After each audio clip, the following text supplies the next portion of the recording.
What's up, C3? We are live. Hey, I want to say welcome to all of the replay viewers. Thank you so much for all of you who are tuning in and who are going to watch this.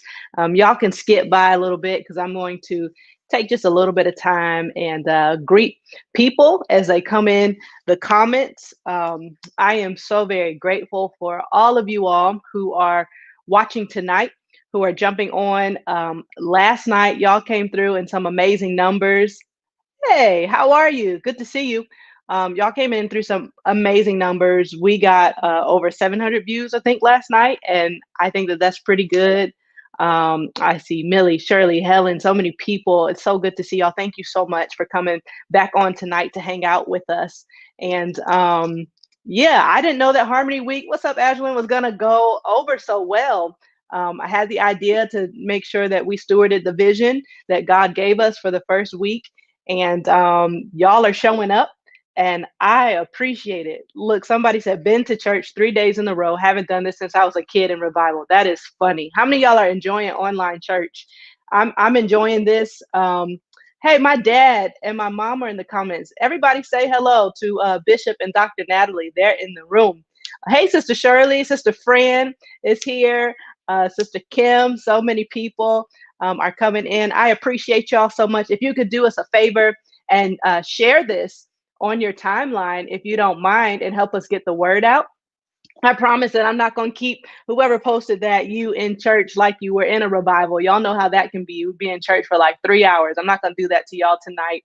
But I just want to share a tidbit of hopefully some wisdom with y'all. And so it's Harmony Week for those of us who are a part of C3. I also want to shout out everyone who may not be a member of C3, but you consider yourself a partner and you hang out with us and you appreciate what God is doing in and through us. We honor you. We thank you for being here with us as well. So we're going to get started, and we're doing Harmony Week. And the reason we're doing that is because we want to talk about our vision. And our vision for the year is to first and foremost be reconciled to God. That's number one. We talked about that last night. If you didn't get a chance to see that, please go back and watch that video. It was really good. We said some shocking things. We lost a couple people, but then we got it back. So it went over well. So our vision is to first and foremost be reconciled to God. And then secondly, it is our goal, with the help of the Lord and to the best of our ability, to live at peace with all people. And before I get into the lesson tonight, did y'all know that you don't have to agree 100% with other people to live in peace with them? I think if we can get that message out to so many people, it would be so helpful. So many people think that acceptance and agreement have to live on the same playing field, and it doesn't. We don't have to agree on everything to live in peace with one another, to even like one another. And the quicker that we learn that, the better. And so, that teaching's for another day of the week. I'm going to talk about that on Sunday. So if y'all want to tune in Sunday morning at 9:30 a.m. Eastern Standard Time, I'm going to be teaching how to protect your peace, because that's how we're going to keep our harmony. We got to learn how to protect our peace early on in the year. So we are in the year of harmony. Why? One of the reasons that I think that God gave me this word is because everybody works in silos. We have this phrase where it's like every man, every woman for himself or herself. And in some cases, that might be true. But I've heard it said that if you want to go fast, go alone. But if you want to go far, then go together.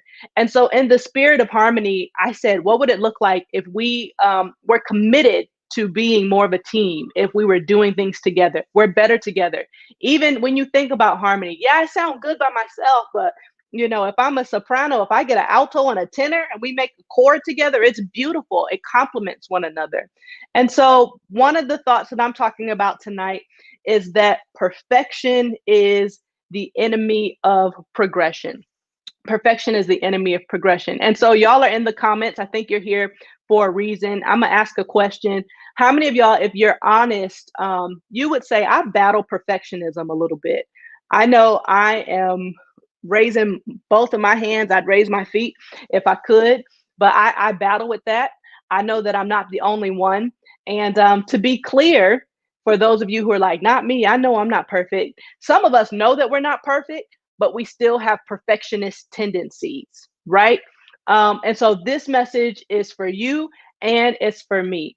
And so here is my advice for those that continuously seek perfection, thereby hindering their growth. And so I am committed to our collective growth this year. I want you to succeed. I want to succeed. I believe that we all can have a piece at the table and that God wants us all to have a measure of success, if we can be honest. And so, for those of you who battle perfectionism, I just want to let you know that I'm there with you. I get it. But my advice would be to not let perfect be the enemy of good.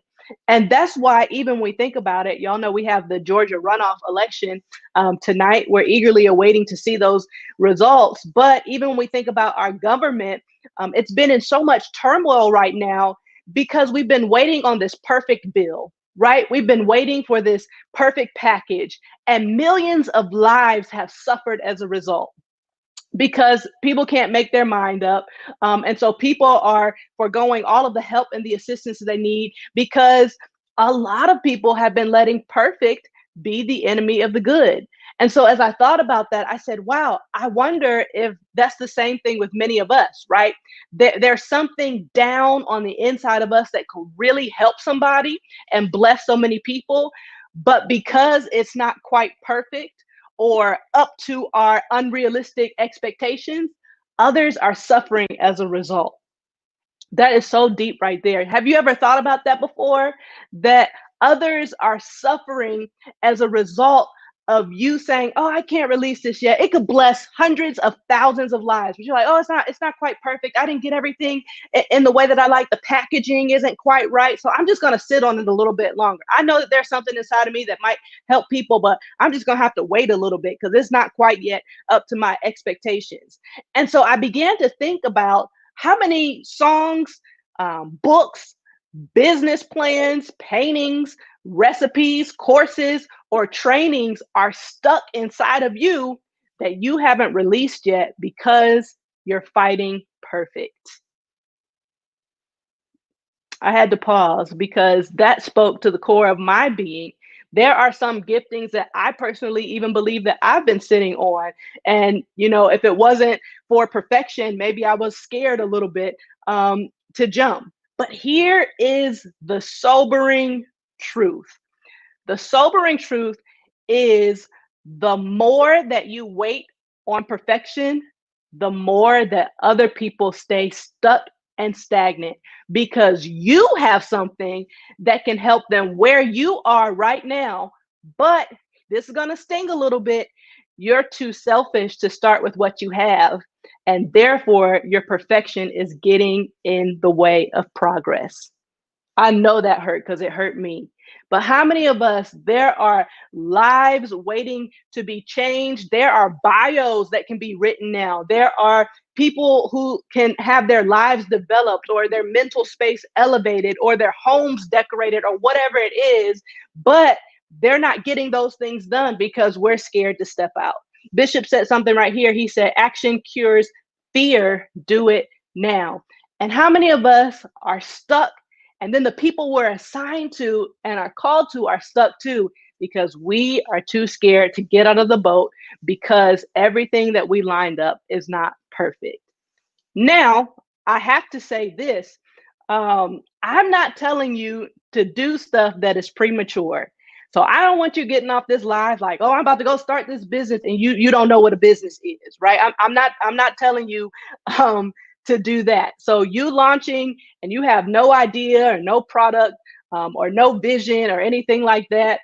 I'm not talking to you. I'm talking to those of you who are sitting on literal gold, but you won't release it because it hasn't dotted every I and crossed every single one of your T's. Is this helping anybody? Y'all got to let me know in the comments if it is. And if it is, I would appreciate if you sent some hearts or likes or shares, whatever, so we can get this word out.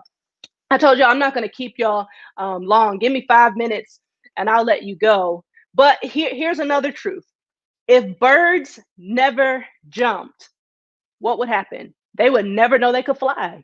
If birds never got even pushed out, some of y'all need to have somebody in your corner. That's why we're talking about harmony. It's better together, because some of y'all need to share some of your ideas and things with other people so they can hold you accountable.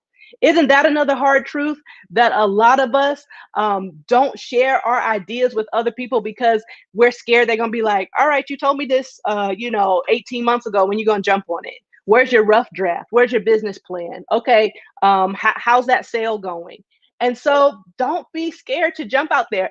Do y'all know how many, what was I gonna say? Birds or birds are scared, and so that mama bird got to push them out there and say, "You're gonna make it." By the time you get this close to the ground, you're gonna start flapping your wings or something like that, because you're gonna figure it out. But here's the beautiful part: your first flight probably is not gonna be beautiful. The first time you launch out your business or your project or your idea is, even if you think it's perfect, it's probably not going to be perfect. You're going to figure out something else that you could have done differently or that you could have done better. It might look a mess. You might struggle, but we can learn from the bird that's being pushed out of the nest for the first time. As you keep at it, as you begin to flap your wings, you'll notice that eventually you'll get the hang of it and you'll start to soar. Or even think of it this way: as a baby, right? It's so much easier to crawl to your destination because crawling is very low risk. You don't trip over your stuff, right? It's so low to the ground, so it's low risk. But one day you're gonna have to learn how to walk, and you have to learn how to walk if you want to be able to do things beyond ground level. Some of y'all have confined yourselves to ground zero. Now, for some people, ground level, you might be like, "Hey, this is where I thrive," and that's fine.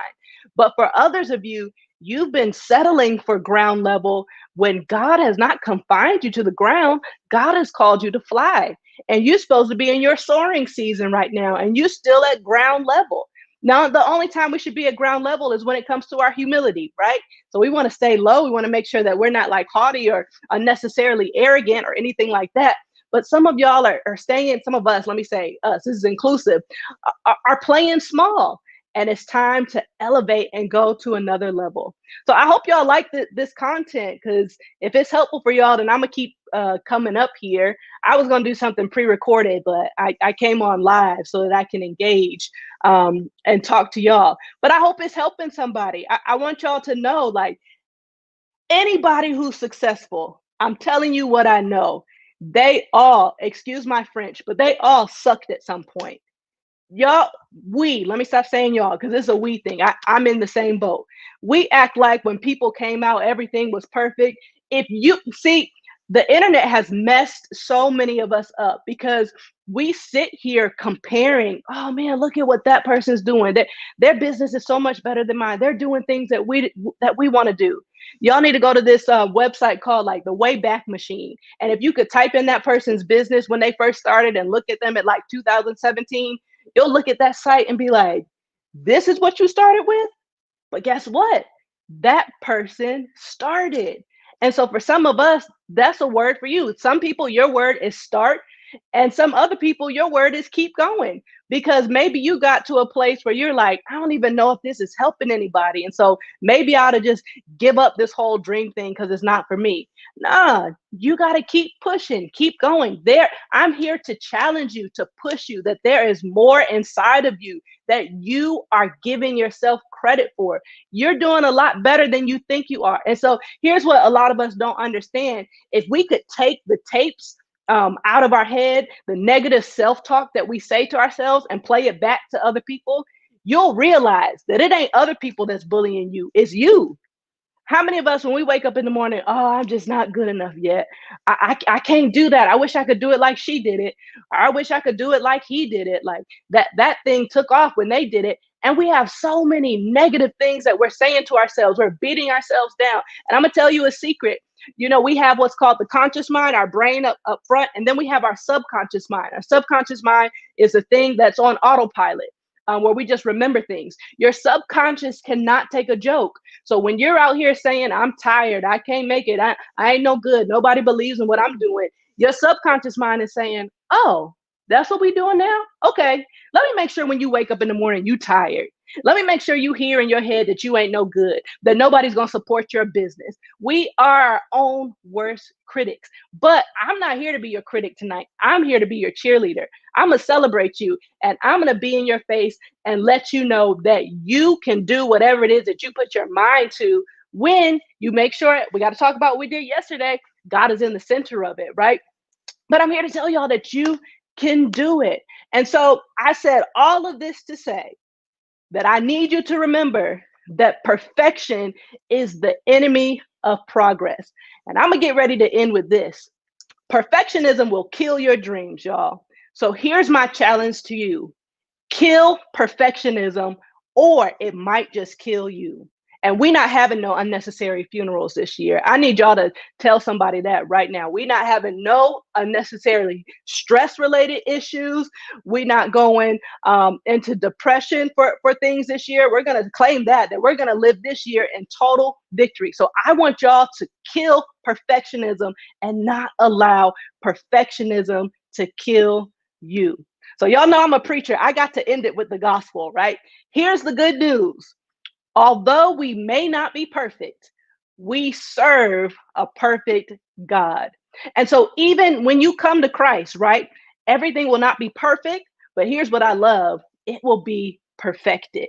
And when something is perfected, that means that it's taking steps or actions to get to a better state. So you're gonna make it. That's all I came up here to tell y'all. You're gonna make it. You're gonna be all right.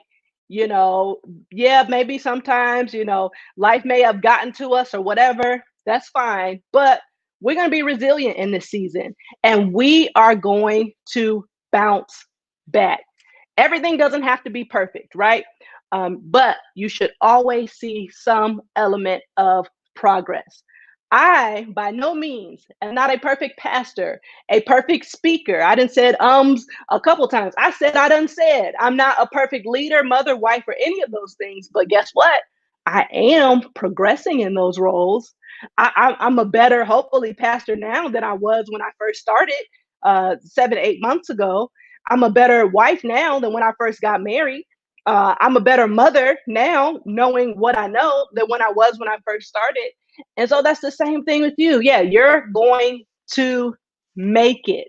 I don't have to be perfect, but I do have to be progressing in whatever I do. So I'm just here to tell y'all, don't let perfect be the enemy of progress. Okay.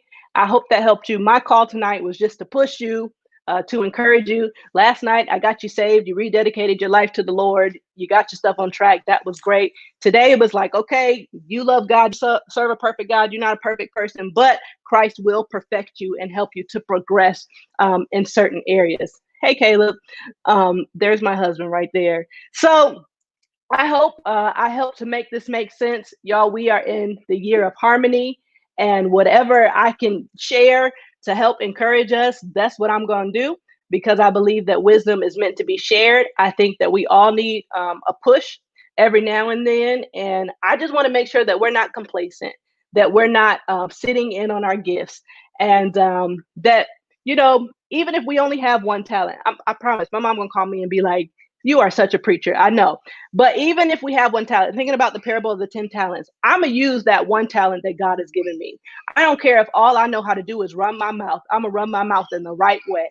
So I want some of y'all to make a commitment. Like, God, what you placed inside of me, I'm dying empty. You know what? I'm going to make sure that I do what you put in my heart to do. So I hope that was helpful for y'all. Yeah, LaDonna, I see you. Get that resume business out there. I might book you to Right Mind. Y'all never know. See, that's why you got to comment in here too, because we're in the year of harmony. Put your business in there. People don't know what you do. You might see somebody in this comment section that's like, "Oh man, I know what you did. I need that too." So that's what harmony is all about. It's about partnerships. You want to go fast, go alone. If you want to go far, make sure that you have a team. I'm coming up on 20 minutes. I love y'all. If you want to give, you can. I think the ticker thing is at the bottom of the screen. Cash App C3 Hampton. Help us to do these renovations and things that we're doing. We got some crazy things that we're doing in the community. I can't wait to tell y'all about the first community initiative. I think y'all are really going to like it. Out in Bishop says perfect comes in a bottle called makeup. It's a cover up, but progression produces sweat. Y'all, he done taken off and he ready to get back in the pulpit. He wants to preach. Um, but yeah, put your businesses in there. You never know who's gonna scroll through the comments, ask you for more information. I love y'all so much. I appreciate you. If you didn't share it, you can share it to your timeline because somebody might need this push too. And I hope that it has helped you to excel to another level. So y'all have a wonderful night. And I will see you again tomorrow. Might have a guest, might bring Bishop, might bring Dr. Nat. I might come back on. I don't know, but somebody is going to encourage us tomorrow for Harmony Week. Love y'all. Have a good night. Bye bye.